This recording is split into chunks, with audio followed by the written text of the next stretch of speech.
Okay, so the quiz. Go ahead, turn in here. Thank you. Let me see if there's something here. Here. This was your first turned in quiz. Okay? All right, so the purpose of the quiz today wasn't to, get you to hate this class.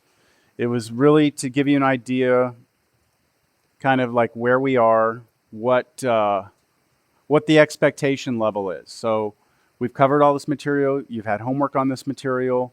You should understand this material, and we keep moving, right? What you don't want to do is get to the point where you're like, okay, you know what? All I'm going to do is wait for the test, and that's when I'll figure this all out. Like a day before the test, I'll figure it all out. You want to stay ahead of the game, all right? So this is what would have been expected today for you to know this.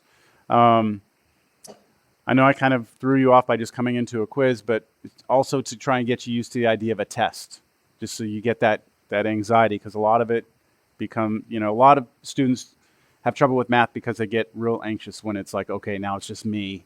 So I'd rather you do that and kind of get over that as much as you can before the test than to have the test be the first time you've ever sat here and had to work on your own, right? I worked out the solutions here. I'm not going to go through these, okay? But when I do, hopefully you know that after every class I put these notes out on the website as a file that you can open and read. You can go through these solutions later on your own, okay? The answer to the bonus was 3, just if anyone tried it. All right, now we're going to pick up where we left off last time. We were multiplying square roots. So we were still in 8.1, I believe that is.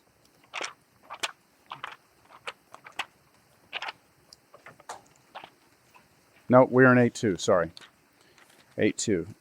And what we had done was a problem like this, just like the one on the quiz. So, I'll do the one on the quiz just to get us warmed up. If we have this, square root of 3 times, in parentheses, square root of 3 plus square root of 7, we're asked to multiply this and simplify, then we are supposed to use the distribution, multiplying through like this. So our first multiplication is the root 3 times the root 3, then plus the root 3 times the root 7, right? That's okay? Any questions on that? I haven't done anything. I just kind of grouped them together. The first multiplication, you're taking square root of 3 times square root of 3 again. The plus sign, then the square root of 3 times square root of 7. Now I'm going to put the two roots together. The first two roots together, and then I'm going to put the second two roots together. Yes? Yes. Yep.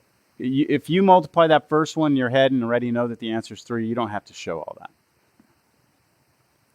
Okay, now I have 3 times 3 is 9, so square root of 9, and then plus square root of 21. And what is the square root of 9? 3. So there's no more square root now, right? And the square root of 21 cannot be broken down.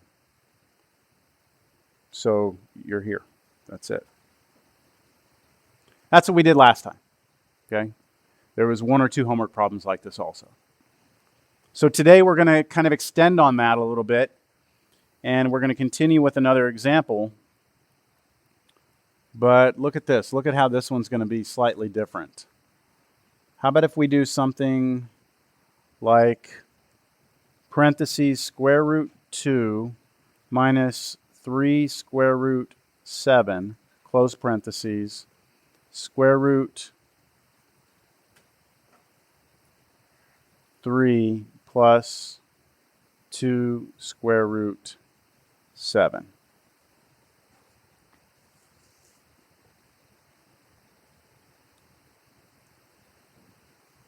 So the difference between this problem and the one before it, right, if you look back up at the one up here, we had in the one before it a parenthesis with 2 terms in it, right? Remember, terms are separated by addition and subtraction. So we have that over here also. We have a parenthesis on the right side with 2 terms in it. But In the front of the other one, in the problem that we had like on the quiz, it was just one term, wasn't it? Square root of 3. Here we actually have another pair, another set of two terms. So how do we multiply when we have two terms times two terms? That's the question. So here's how we do it. Now some of you have learned this before. You've heard this cute little thing, FOIL, before. Have you ever heard that before? FOIL. I'm not a huge fan of FOIL. I think it's cute, but you know, it kind of falls apart. Part's that? No, I don't do that either. I just follow a pattern. The reason why is because in college algebra, a lot of times you'll have things where it's not two terms and two terms. It'll be like 3 and 5. And so there's no cute word that's going to help you do that. So I would rather you understand a process instead. So here's the way you go about the process. When I'm going to multiply this, I start by looking at the first term in the first set of parentheses, the square root of 2. And I'm going to distribute it through the other parentheses just like I did on the previous problem. Okay, so that root 2 will go through. The first one times everything in the second one. Is that okay? The first one here times both of the terms in the other parentheses. After you do that, which I haven't done, you will then take the second term in the first parentheses and distribute that through to each one. That is FOIL, yes, but what I just said was if I had 2 terms and 5 terms, you wouldn't have a FOIL. This okay? So let me do the first red one. The first red one's going to be root 2 times root 3. The second red one will be a plus sign. Then, how should we write this? Root 2 times 2 root 7. Did y'all see that? The first one was these two. The second one, these two.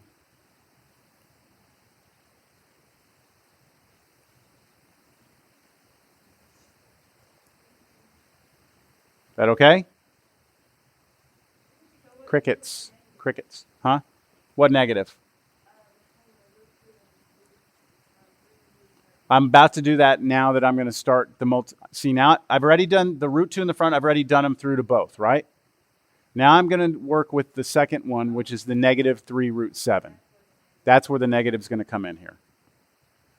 So let me do this multiplication. I'm doing the negative 3 root 7 times root 3.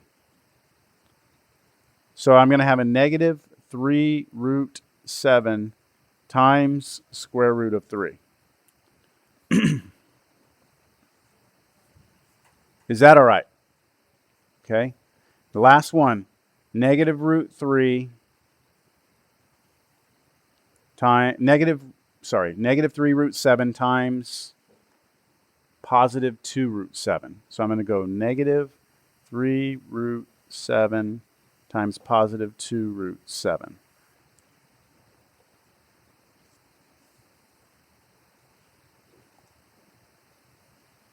Is that one okay? No questions? Everyone see where everything came from? I'll kind of highlight this one's the green one.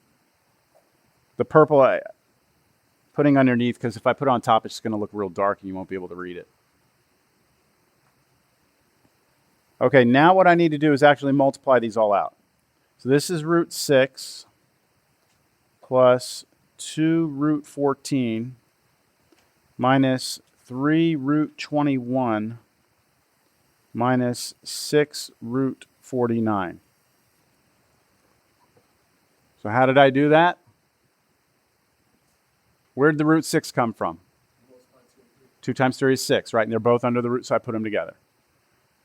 On the second one, the 2 comes from the 2, right? This 2 comes from this 2. But then the root 14 comes from the 2 times 7 that are underneath the root. And on the next one, the minus 3 is here, but then the 7 times 3 is 21. That stays under the root. The last one, negative 3 and positive 2 multiply to be negative 6. And then root 7 times root 7. 7 times 7 is 49. But isn't 49 a perfect square? And the square root of 49 is 7. So I have root 6 plus 2 root 14 minus 3 root 21 minus 6 times 7 is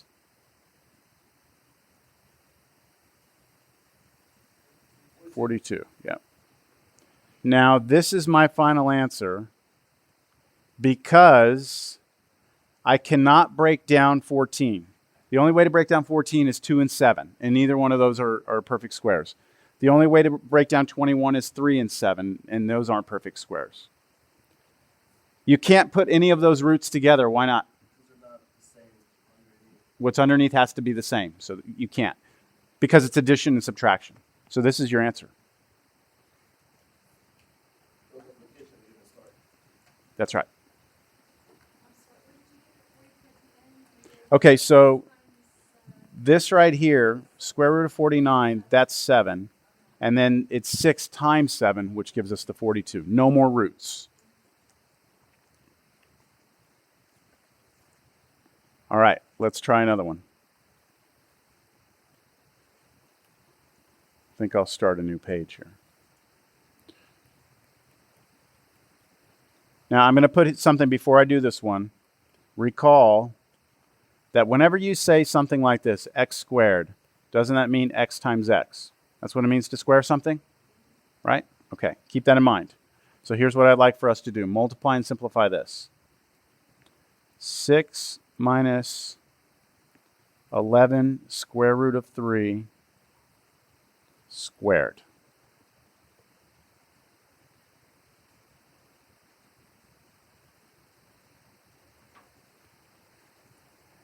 And I'm going to put something else to the side of this. Careful. If you have two things, bless you, being added and subtracted together, is one of the biggest mistakes I see. If you have two things like x plus y, two things, whatever they are, being added and they're in parentheses and you square it, you do not square each one and add them together. That is not the rule. Okay, the proper way to do this is to take x plus y times x plus y and then multiply out like we just did. So you go the x times the x times the y times the x, the y times the y. That's the proper way to do it. Okay, this is right. Rights. I don't know why I put rights. Right.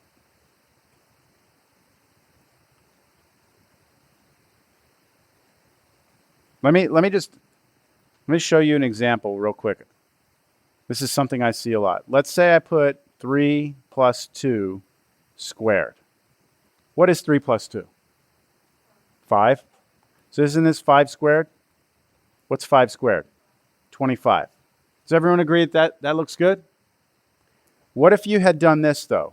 What if you had done 3 squared plus 2 squared? What would that be? So you're squaring each one? That'd be 9 plus 4, which is 13. So which one is right? Is it 25 or is it 13? Well, what does order of operations tell you you're supposed to do? Parentheses first, right? So I'm supposed to do the 3 plus 2 first, which gives me the 5, and then square it. So the answer should be 25. So do you see how doing it this way, it's wrong? So anytime you have two terms, the key is that they're separated by addition. Okay, anytime you have separation by addition, you cannot split it up and square each one. So let's do this problem now. The way I'm going to do this is I'm going to write out 6 minus 11 root 3 times itself, 6 minus 11 root 3. And then I'm going to work that out.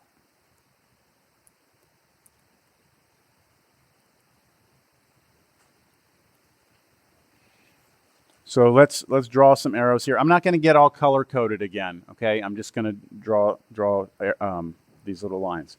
6 times 6 will be first, right? So what's 6 times 6? 36. Okay. The next thing I'm going to do, 6 times this one. So let's do the number first. What's 6 times negative 11? Negative 66. Root 3. Right? You don't do the 6 times the root 3 also. You like the 6 times the 3? You don't do that. It's only the 6 times the negative 11. Then, in the middle, I'll do this one in blue. You do the negative 11 root 3 times 6. Negative 11 times positive 6 is negative 66 again, root 3. And finally, this last one's a little tricky, so let's be careful. What's negative 11 times negative 11? No, that's plus. Negative 11 times negative 11. 121. So plus 121. And then root 3 times root 3. Right? Which is going to wind up being root 9, which is going to wind up being 3. But I'll do that next step. Now, please recognize, well, you know what? Let me do it this way. Let me go 36 minus 66 root 3 minus 66 root 3 plus 121 root 9. Is that okay? I put those last two, the root 3 together to make a root 9 at the end. I'm going to put that all right? Square root of 9 is 3.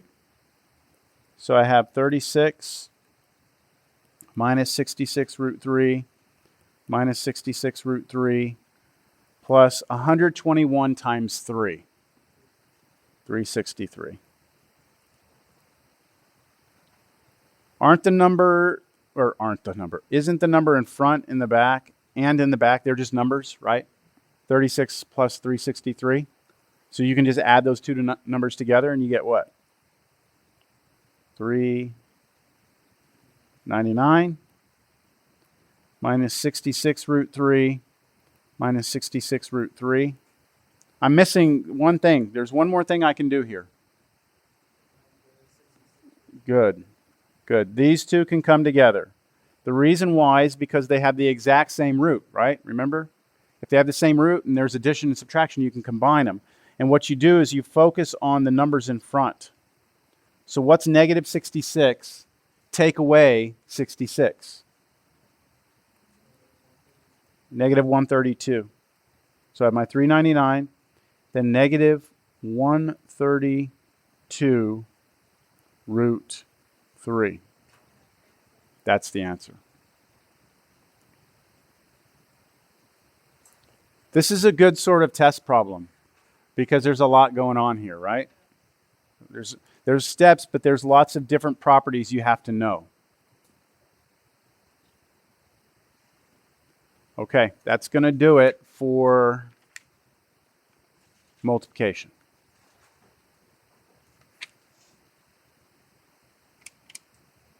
Now, with division, we had talked about really division not coming up very often. But I want you to at least see the properties, okay? That way I'll feel like this is complete, all right? So with division, here's the main property for division of square roots.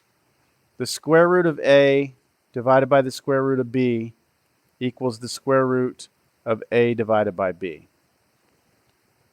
That's your main property. All this property says is that if you have a square root of something divided by another square root, you can put them together into one root, right? Or if you have a fraction under a root, so if you have the right side, you can split it up into two roots and go and turn it into the left side. So this works either way.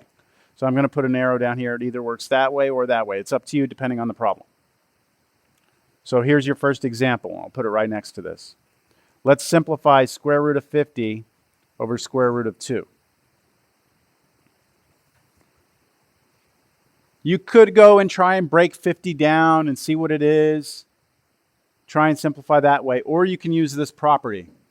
This property says that this should be the square root of what? 50 over 2. And what is 50 divided by 2? 25. And what's the square root of 25? 5. So that's the answer, 5.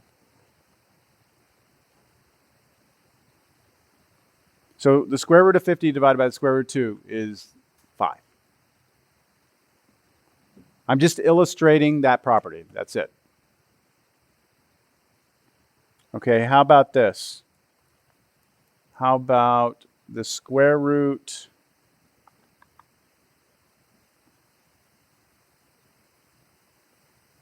of 5 over the square root of 125? So why don't I turn this into one big root first?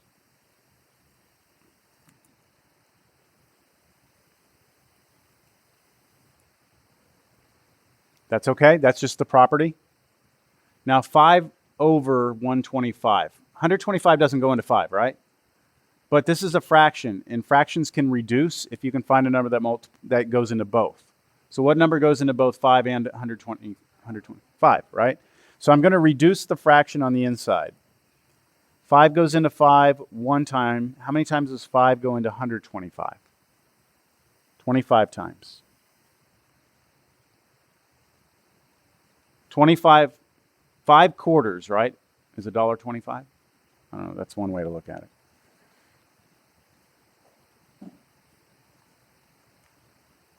So now what do I do with this? I can't reduce that fraction anymore, can I? But watch, now I'm going to use the property again backwards. So split it into 2. The reason I did that is because the square root of 1 by itself is just 1. And the square root of 25 is 5. So your answer is 1/5. It's a fraction.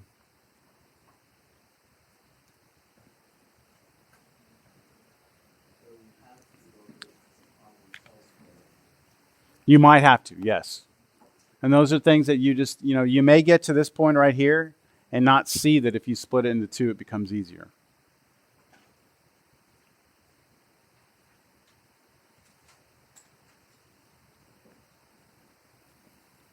So we probably wouldn't venture out to say that this is fun, right? It's kind of ugly. 4 square root 300 divided by square root 3.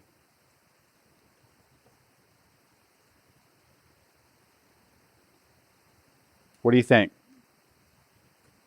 What would you like to do here? Make a big square root? What am I going to put inside of it?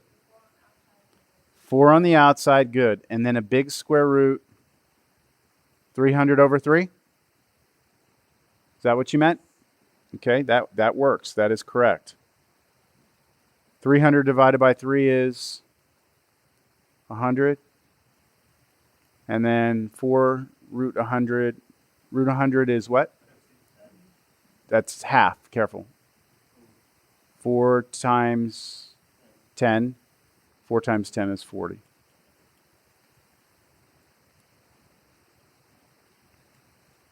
How many Cowboys fans do we have here? I don't like the Cowboys, so I did not enjoy last night.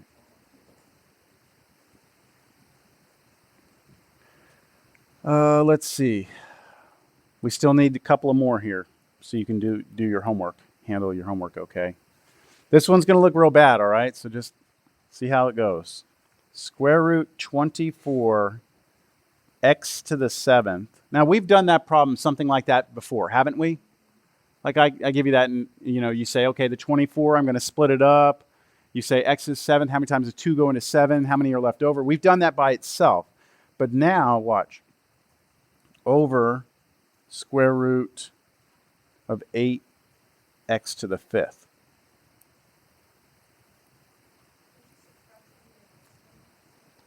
Well, let's see what happens. Yeah. So they're both square roots, yes? Okay, yes. You could right now start working with the top by itself and the bottom by itself like we did in previous classes. And if you do it right, you should get to the same answer. But we're looking for the path of least resistance. Have y'all ever heard that term before? The path of least resistance. I don't know. Lightning, electricity always finds the path of least resistance. It's Star Trek. Is it? Yes. Okay. Well, I'm definitely not quoting Star Trek because I've never watched Star Trek. So, but we are trying to go to the answer the easiest way possible, right? Without as much pain and suffering as we can have. So let's use that property and watch how quick this is going to work if we use that property instead of trying to split them up. What's 24 divided by 8? 3, right? And then x to the 7th over x to the 5th, that right there, you can use properties of exponents. That's x to the 7 minus 5. That's what you were asking. Can you subtract? That's it right there. That becomes x squared. And then the 8 divided by, the 24 divided by 8 became a 3, right? So it's square root, it was the 3 there, and then x squared, wasn't it? Now, can you break down 3? Okay, how about x squared? How many times is 2 going to x to the 2? 1 time, right? Yeah. It'll be, what will it be? It'll be, what happens to this right here? It goes outside as a what? A single x. And then the root 3 cannot break down. And we had no x's left over. Yes. The 3 can't be rooted. Yeah. Let me try it this way. If you split this into 2, right? Like that. Right, because there's multiplication in there. Okay, the square root of 3 you can't do anything with. The square root of x squared, you can. And you just, from that, this whole thing right here, everything, turns into 1x right there. Now, the reason that I put the x in front of the square root and not at the end is because of this. If you write square root 3x, that would be correct also. But the reason why I don't do that is because some people will accidentally carry that bar over too far and it looks like the 3x is underneath the root. So we put the x in front so that you don't get confused, or that whoever's reading it won't get confused. All right. Next. How many of you have ever heard this before? Rationalizing the denominator.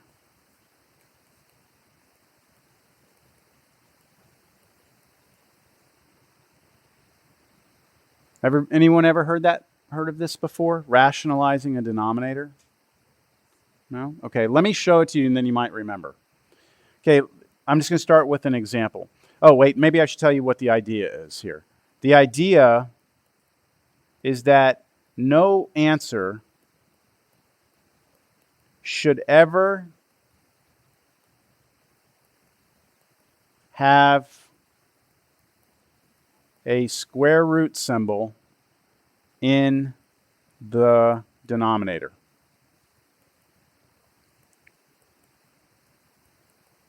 Denominator is the bottom of a fraction, right? The bottom is a denominator. So the idea is this. Anytime you're working with square roots, you should never end up with the square root in the denominator. You cannot leave that. Now, we were going to talk about that after we do an example, why that's true, or even if it's true. But let's just get to see what it is. So let's say we work some problem out, and at the very end, we get something like this. Well, you know what? I'll give it to you like this. What's the square root of 49 over 3? Okay, you can use the property we just had, right? You can split this up into 2. That okay?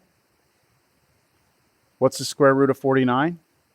7. What's the square root of 3? You can't do anything with it, right? Okay, according to what I'm telling you, this is not okay as an answer. Why? Because you can't have a square root in the denominator. Do y'all see that our answer has a square root in the denominator? So we are not done. So what we're going to do to get our answer to be correct is that we are going to rationalize the denominator. And here's what you do to rationalize the denominator. I'm going to take where I am right here. I look at the denominator. Okay, look at it, and I say, does it have one thing or two things? The denominator. What two things? One term. Well, square root and there's no addition or subtraction. It's not two terms, right? Just a single term. Yes?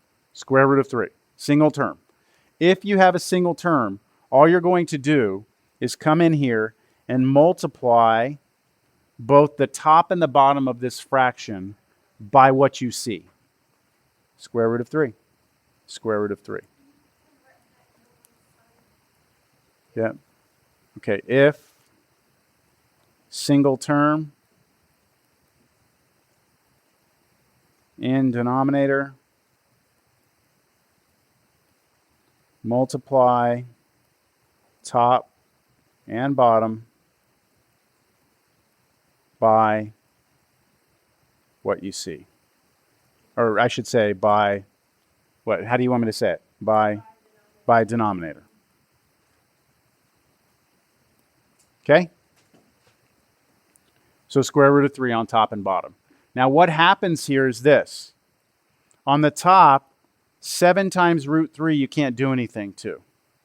But on the bottom, root 3 times root 3 is what?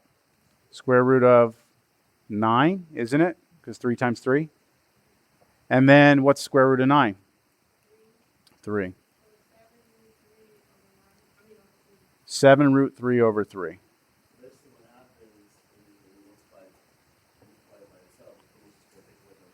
The square root's going to go away.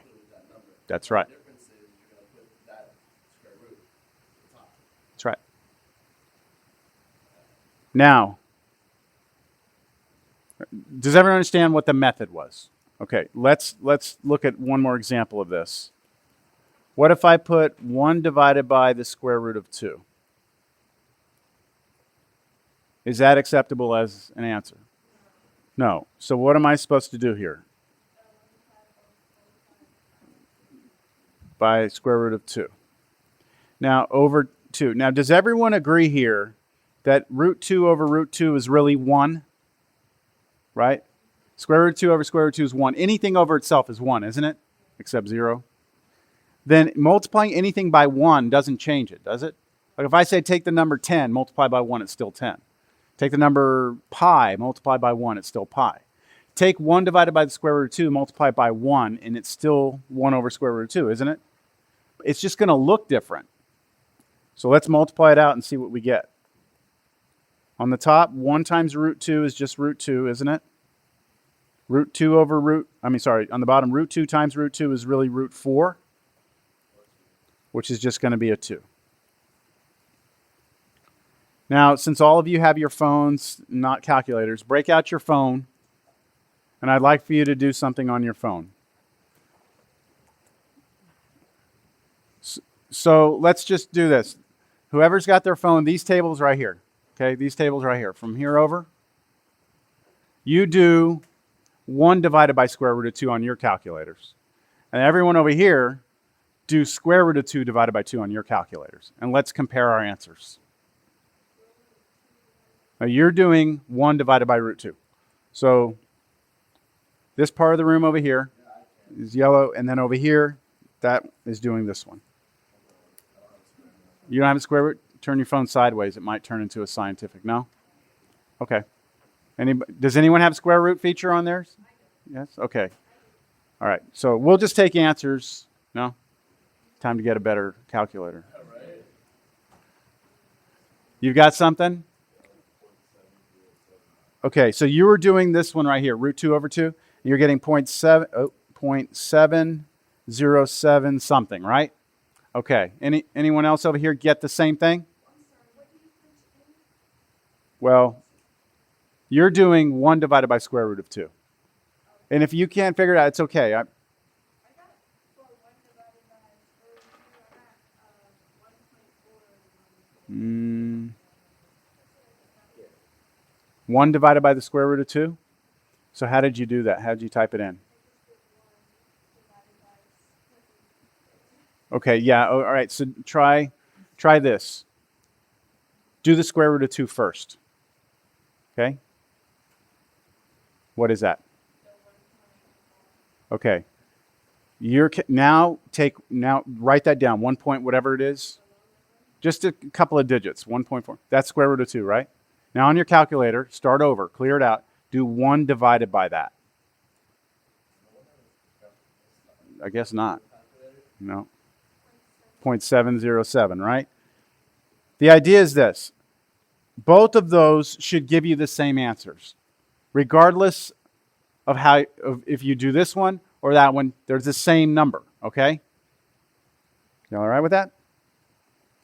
Now, here's the reason I'm showing this to you.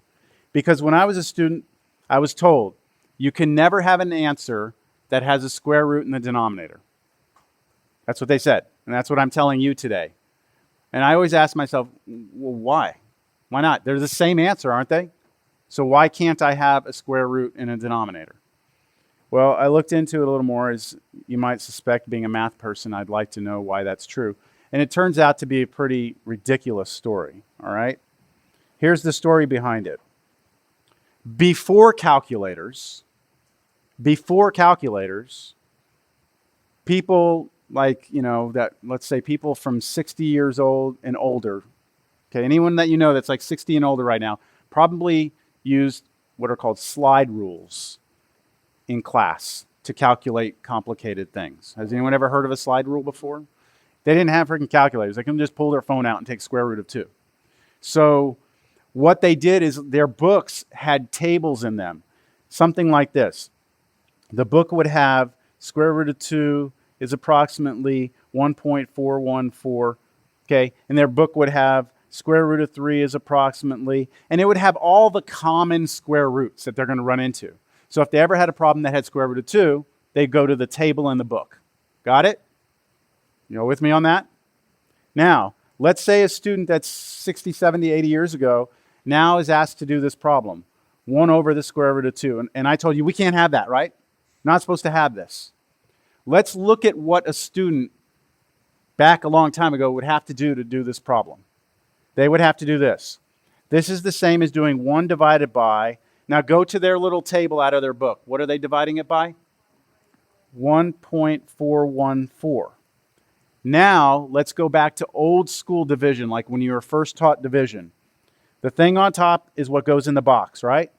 The thing on the bottom is what goes outside.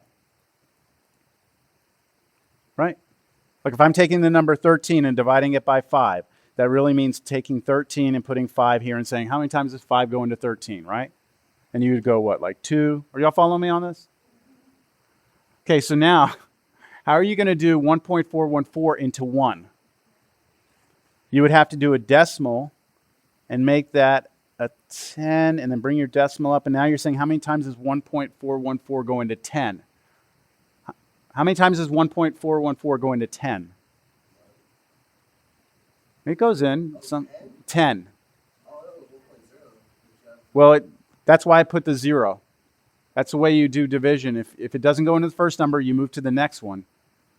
So, can anyone think real quickly of a number that I multiply times 1.414 to get 10? Not easily, right?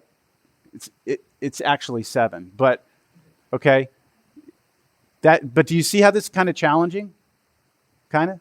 Now, let's do the same exact problem 70 years ago after we rationalized the denominator. When we rationalized the denominator, what did we get? Square root of 2 over 2 instead? Right? Now let's do old school. We turn the top into 1.414, okay, divided by 2. You with me? Now the 1.414 goes into the box, and the 2's on the outside. Does 2 go into 1? No. So you put your decimal point. Does 2 go into 14? Yes, 7 times with what? 14, you bring down zeros. This is old, I mean, this is like division. I'm not here to reteach division, but you would have like a 14 left over. 2 doesn't go into 1, so you put a 0, and then 2 goes into 14 7 times, and voila, what do you get? 0.707. Much easier to do by hand than this one up top. That's the reason. I think that reason sucks because we have calculators. Who cares, right? I mean, seriously. You don't need to rationalize the denominator because you're not trying to do it by hand. But you need to see the skill because I know for sure you're going to go into another math class at some point and they're going to be like, you can't leave the denominator with the root. Well, you at least know how to do it, right? That's how you convert it. We're happy. All right, here's your homework. Your homework for tonight, it's actually off of page 539.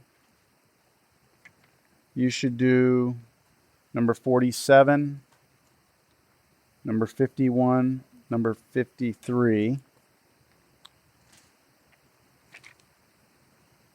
57 through 63 odd. Number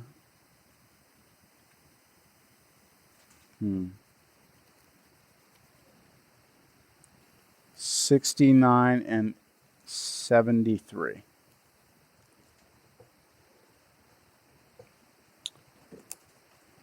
Okay. Make sure you do that homework for next class. Have a good day.